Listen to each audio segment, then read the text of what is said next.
Hello, I'm Tom Johnson Medlin, and I want to share two poems with you today.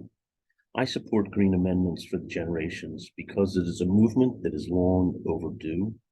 It is a movement that has been mounting awareness and consciousness and helping us as individuals and as peoples to recognize that we are a part of this larger organism called life, and we are not the rulers of it, and or are we the caretakers of it, that we are a piece of it and we need to operate as a piece of it, that our tending can come from a place of being co-equal with our environment and not superior to it. And that is a very different place. Two poems that I'm working into an upcoming book I'm writing called I Write an Earth That Is Dying. First is the title poem, I Write an Earth That Is Dying. I write an earth that is dying, dying at our hand, which makes it murder and not so much just a death.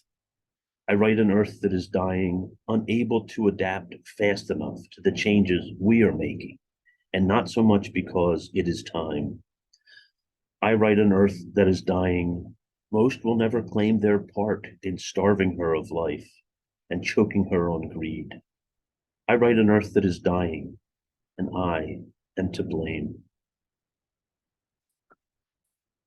The second poem is entitled Beauty in an Arc of Love, and it addresses notions of being able to save things so that future generations may know what we have seen in glory and grandeur while we walked upon this earth place. Beauty in an Arc of Love. I will gather for you bunches and bunches of dandelions and poppies, so we may save the seeds and keep them safe against the wiles of the changing climate, against the wiles of greedy mankind and our hearts of stone and crude. I will gather for you armfuls of daffodils and tulips, shoots and tubers that will become shooting stars and anemones, snowdrops, bleeding heart, ginger, and ginseng.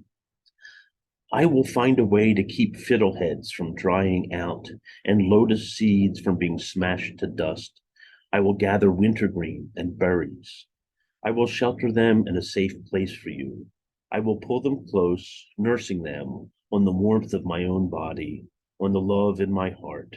It is the least that I can do. It is what I must do to keep beauty in your lives. It is what I must do to help you keep the hope of springtime blossoms vibrant in your heart, that you will not languish parched by our own wanton inability to keep ourselves from making carbon footprints instead of traces of our souls in dirt on the mud. I will store beauty in an arc of love so you may remember, so you can help your children to learn the simple ways of flowers in the awakening of a soul and in the growing of a people. Do not forget them, and try if you are able to forgive us for our wrongs against your lives, against the earth on which you stand.